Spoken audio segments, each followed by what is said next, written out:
मंदिर जाओ। हरिद्वार का लाया हुआ जल नहीं है गंगा जल, कहीं से लाया हुआ गंगा जल नहीं है, कोई जरूरत नहीं।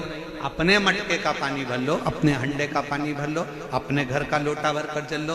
तांबे के लोटे में जब जल भर कर लेकर जाओगे तो तांबे का पात्र सादे जल को भी गंगा जल बना देता है और वो जल शिवलिंग पर चढ़ जाता है।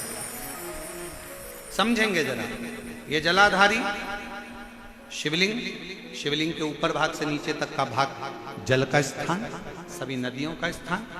ये जो भाग है ये भाग मां पार्वती जी का हस्तकमल, चरण जैसा गया है। सीधा भाग गणेश जी का, उल्टा भाग कार्तिकेय का, बीच में जो मोटी सी लाइन है वो कौन है? अशुक सुंदर।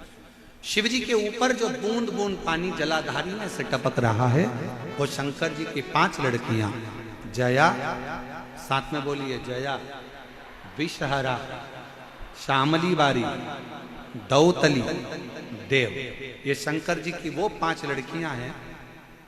अगर डॉक्टर कह देता है कि तुम्हारी नाड़ियां चोक हो गई है या पीछे की रीढ़ की हड्डी के पास की नसें चोक हो गई है,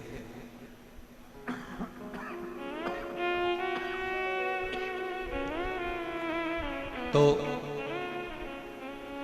शिव जी की जो बेटियां हैं, जलाधारी है जो, वो जलाधारी में जल डाल दीजिए और जलाधारी में जल डालकर उस जलाधारी का स्पर्श दोनों हाथों से करिए और महामृत्युंजय मंत्र का उच्चारण करें।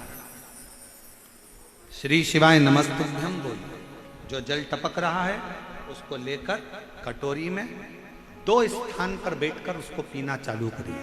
पहला नंदी के पास में, दूसरा मंदिर से बाहर निकलोगे तो मंदिर का ओटला हो, सीढ़ी हो, वो स्थान वीरभद्र का स्थान माना जाता है। वीरभद्र का वो स्थान दरवाजे के ठीक द्वार पर होता है और दरवाजे की ठीक चौखट पर भाग्य देवी और माता लक्ष्मी का स्थान होता है। तो बाहर वीरभद्र का जो स्थान होता है, बाहर का स्थान, वहां बैठकर उस जल को पीना प्रारंभ करो।